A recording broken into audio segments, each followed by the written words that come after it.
on anyway. So okay. Thoughts? So I think that women in general do not really think about the logistics of their decisions, meaning that women are willing to sacrifice someone providing for them and protecting them over like their best friend.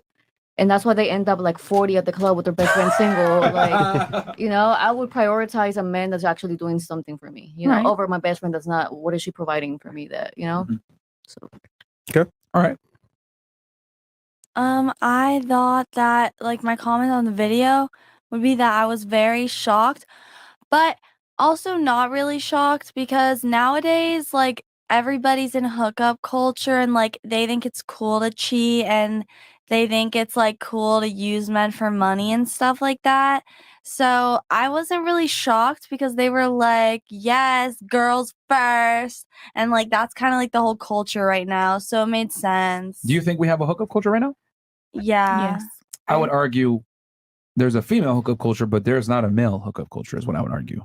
I would argue that it's the women that are fucking, not the guys. So it's a hookup culture for you guys, but not for a majority of men. For rich and attractive men. That's it's a small hookup percentage. That's a very culture. small percentage of men. And then on top of that, there's a lot of these rich, attractive men that still can't get girls. That still struggle. I mean, think about it. Has anyone here ever had a sugar daddy?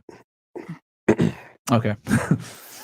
Well, let's be okay, fair. they don't have to confirm or They deny won't admit it. They won't admit it. But the point is that, I mean, you probably know if you had one, or you maybe have a friend that had a sugar daddy or some guy that used to provide money. That guy didn't even fuck a lot of the times, did he? Never saw. There you go. Bam.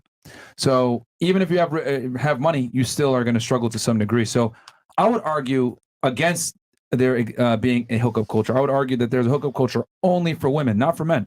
And shout out to Rolla, we had a discussion on this. In 2018, there was a study that came out that showed that that men were reporting lower levels of sex. And then on top of that, there was another study that came out, I think in 2020, that reported that 1 in 3 men is either celibate and or is a virgin between 18 and 30.